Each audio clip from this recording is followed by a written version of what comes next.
Nigeria is a nation that needs electricity, to power their businesses. And even the electricity, they don't even have in the first place. And most of the times, many have to generate this by themselves.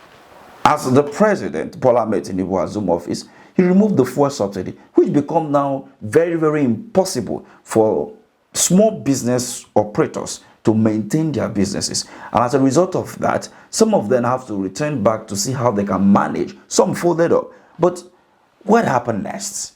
Electricity tariff went up. Now, when you increase the electricity tariff, it is expected that you are going to make sure that there is light 247. But unfortunately, that is not the case.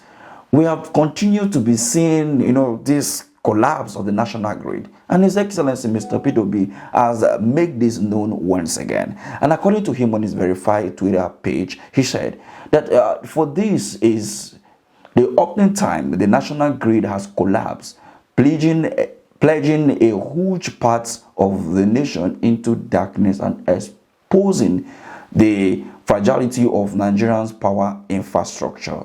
This recurring disaster is a national shame and a glaring testament to the failure of leadership and policy implementation at the highest level. How long must Nigeria enduring a system that fails to provide one of the critical necessity for a productive society? This late power grid collapse is epidemic of the leadership and government that have consistently failed to prioritize the welfare and economic well-being of the people. We all know the immense importance of power supply to the transformation of our economy. It supports the small, medium enterprise, that is SMEs, which are the engineering of job creation and the major contributor to our GDP. Today, we are the fourth largest economy in Africa, having fallen from the #1 position due to leadership failure over the years, including the present power crisis, which is critical when compared to some or similar economies. Now, he went all along to talk about South Africa, which is now the largest economy with a GDP of $4,000 billion, to Egypt, who is the second with a GDP of $350,000, and to Algeria with a GDP of $300,000 billion.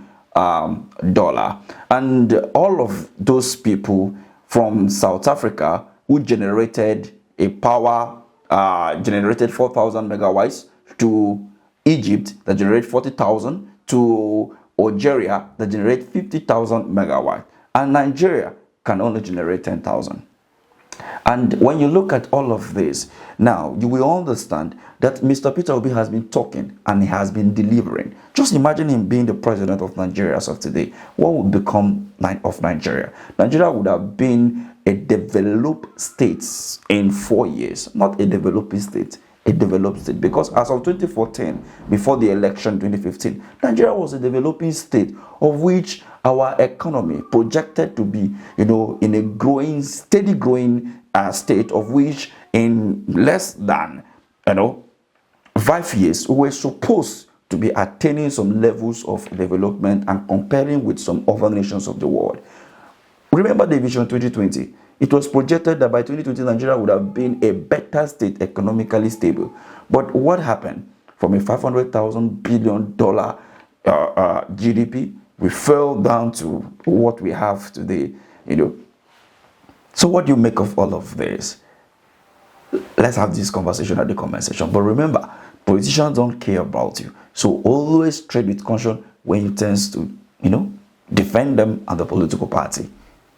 Thank you for watching.